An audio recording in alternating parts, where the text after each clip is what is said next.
నమస్తే, నేను జర్నలిస్ట్ శ్రీనివాస్. పిల్లల్ని స్కూల్కి పంపేటప్పుడు పేరెంట్స్ చాలా జాగ్రత్తలు తీసుకోవాల్సిన అవసరం ఉంది. ఎస్పెషల్లీ బాలికల సంబంధించి అంటే గర్ల్స్ని పంపే సందర్భంలో ఇంకా ఎక్కువ జాగ్రత్తలు తీసుకోవాల్సింది. బాలలు కూడా తీసుకోవాలి, బాలికల విషయంలో చాలా జాగ్రత్తలు తీసుకోవాలి తల్లిదండ్రులు. ఎందుకంటే ఈ మధ్యకాలంలో వస్తున్న వార్తలు, టీవీలలో వస్తున్న వీడియోలు చూస్తే చాలా బాధాకరం అనిపిస్తుంది. నిన్న అరుణాచల్ ప్రదేశ్ రాష్ట్రంలో ఒక లోయర్ కోర్టు మరణశిక్ష విధించింది ఒక వార్డెన్కి. అసలు ఆ వార్త చూస్తే నాకైతే ఆశ్చర్యం వేసింది.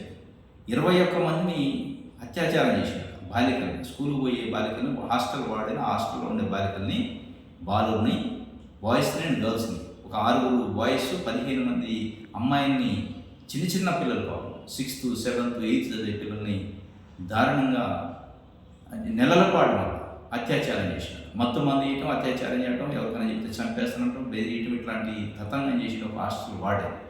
ఆ హాస్టల్ వార్డెన్కి అదే హాస్టల్కి పక్కన ఉన్న స్కూల్ ప్రిన్సిపల్, ఇంకో హిందీ టీచర్ కూడా సహకరించారు.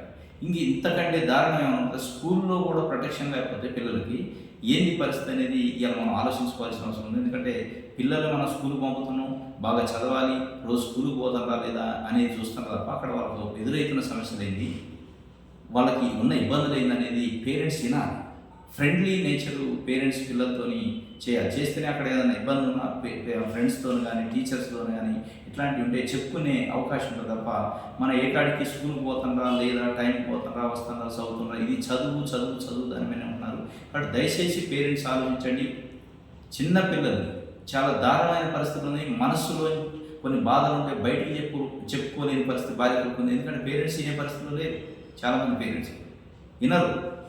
ఏకాడికి నువ్వు నోరు మూసుకో, చదువుకోను, స్కూల్కి పోబడద్దని ఏదో చెప్తున్నావు, స్కూల్ తప్పించే కార్యక్రమం చేస్తున్నావు అని అంటున్నారు తప్ప నిజంగా అక్కడ ఏమైనా సమస్యలు ఉన్నాయా, వాళ్ళకి వస్తున్న ఇబ్బంది ఏంటి అని కనీసం వినే ఆ ఓపిక కానీ వినే అది ఆ నేచరు, ఆ ఫ్రెండ్లీ నేచరు పేరెంట్స్కి లేకపోవడం వల్ల చాలామంది పిల్లలు ఇలా సఫర్ అయిన పరిస్థితి. అది నేను అరుణాచల్ ప్రదేశ్లో ప్రత్యక్షంగా పాపం 21 మందిని అత్యాచారం కొన్ని నెలలుగా చేస్తున్నట్టు అది బయటపడ్డది. ఒక పేరెంట్కి పిల్లలు చెప్తే ఇనే పేరెంట్ కాబట్టి అది బయటపడుకోవడానికి అయితే ఫోక్సో కోర్టు మరణశిక్ష విధించింది. మరణశిక్ష కాదు, అట్లాంటి వాళ్ళకి విధించాల్సింది వాస్తవం. ఒక విద్యాబుద్ధులు చెప్పాల్సిన వాడేను టీచర్స్ ఆ పరిస్థితి అయితే ముక్కల కింద నరికి ఒక్కొక్క అవయవాన్ని ఒక్కొక్క రోజు తొలగించి చిత్రహింసలు పెట్టి చంపితే తప్ప ఈ మరణశిక్షలతో చట్టం వేసే శిక్షలతో బుద్ధి రాదు. అదేవిధంగా నేను తెలంగాణలో కూడా ఒక పీఈటీ ఫిజికల్ ఎడ్యుకేషన్ టీచరు చిన్న బాలికలు 4వ తరగతి చదివే పిల్లల్ని, అమ్మాయిని బ్యాడ్ టచ్ చేసినారు. వాళ్ళకి తెలవని పరిస్థితి బాబు. బ్యాడ్ టచ్ చేసి చిత్రహింసలు పెడుతుంటే ఇంటికి వచ్చి పేరెంట్కి తినే పరిస్థితి లేదా పేరెంట్స్. నువ్వు నోరు మూసుకో, స్కూల్కి డుమా కొట్టాలని నువ్వు ఏదో చెప్తున్నాని అట్లా సతాంచి 1 month 2 months నుంచి అదే పరిస్థితి.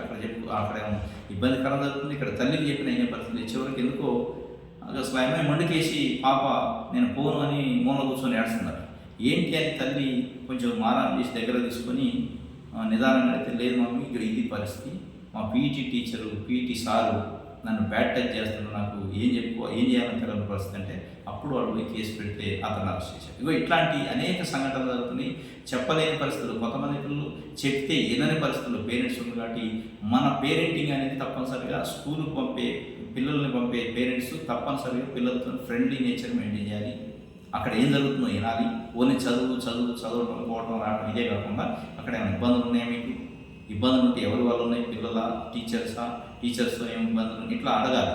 అడిగి తెలుసుకోవాలి. ఫ్రెండ్లీ నేచర్ మెయింటైన్ చేయాలి. చదువు ఎట్లా వస్తుంది, చదువే ప్రధానం, జీవితం ప్రధానం కాదనే పద్ధతిలో కొంతమంది పేరెంట్స్ ఉంది. అది కరెక్ట్ కాదు. కాబట్టి దయచేసి పేరెంట్స్ ఆలోచించండి. ఫ్రెండ్లీగా ఉండండి, పిల్లలతో ఫ్రెండ్లీగా ఉండి వాళ్ళకి ఇబ్బందులు తెలుసుకోండి. ఎస్పెషలీ బాలికల తల్లిదండ్రులు చాలా ఫ్రెండ్లీగా ఉండాల్సిన అవసరం ఉంది. వాళ్ళకి వ్యక్తిగతమైన సమస్యలు కూడా ఉంటాయి ఎదిగే దశలో ఆడపిల్లలకి. అట్లాంటివి కూడా తల్లులు తండ్రులు ఇద్దరు కూడా తెలుసుకోవాల్సిన అవసరం ఉంది. ఎవరు తెలుసుకునేది వాళ్ళు తెలుసుకుని వాళ్ళకి సరైన పేరెంటింగ్, కేరింగ్ ఉంటే తప్ప ఇట్లాంటివి నివారించాలి. ఏ చట్టాలు ఏది మనమే మన పిల్లల్ని వాళ్ళ బాధనైనప్పుడు ఎవరింటారు, ఏ చట్టం ఏందో, ఏ టీచర్ లేదు, మనకున్నంత కన్సర్న్ ఎవరికి ఉండదు. కాబట్టి తప్పనిసరిగా పేరెంట్స్ పిల్లల్ని ఎట్లా వాళ్ళ నడవడికి ఏంటి, వాళ్ళ ప్రవర్తన ఏంటి, వాళ్ళ ఇబ్బందులు ఏంటి అనేది తెలుసుకోవాల్సిన అవసరం ఎట్టి పరిస్థితులు ఉంది. కాబట్టి దయచేసి తెలుసుకోవాలి. ఇట్లాంటి వాటి నుంచి పిల్లల్ని కాపాడాలని కోరుకుంటున్నాను. Thank you.